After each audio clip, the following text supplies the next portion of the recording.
3 officers remain in the hospital tonight, all of them shot in the line of duty while executing a search warrant. They were among 5 total officers who were injured in the shootout that happened this morning in Glen Dorado, just outside of Princeton. We have team coverage tonight. We'll take a look at the support pouring in for those officers in a moment. But we begin with Danny Spiewak and the very latest on the investigation. Danny?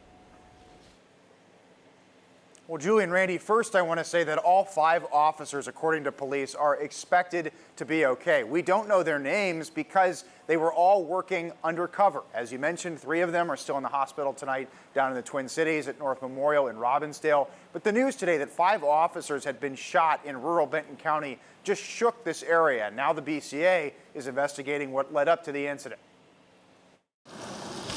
Just after 7 a.m. Thursday, law enforcement swarmed this rural Benton County property when a drug task force led by neighboring Sherburne County executed a search warrant. They announced their arrival multiple times before entering the home. Benton County Sheriff Troy Heck didn't say what the warrant was for, but records show the suspect has a prior felony drug conviction. At one point, the officers came under fire. Multiple officers returned fire, and the officers retreated to outside of the residence. The sheriff says 3 Sherburne County deputies were shot, with 1 wounded and 2 others receiving gunfire in their bulletproof vests. An Elk River officer and Princeton police officer were also hit. This has been a difficult day for us in Benton County.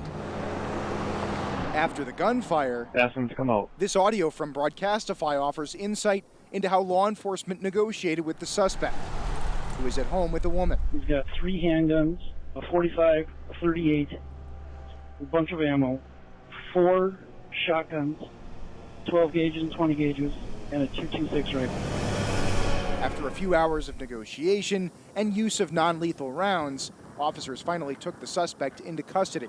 We're not naming him because he hasn't been formally charged yet. We are particularly grateful for the work of the negotiators who worked so hard to bring this incident to a peaceful end. The BCA is now the lead agency investigating, which is standard in use of force cases. Our agents are working to establish a timeline for how the incident unfolded, who fired and when, and what weapons were used.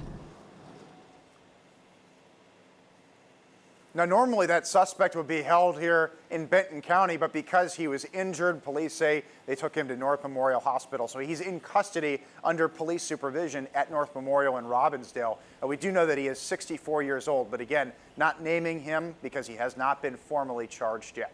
Back to you. Thank you, Danny.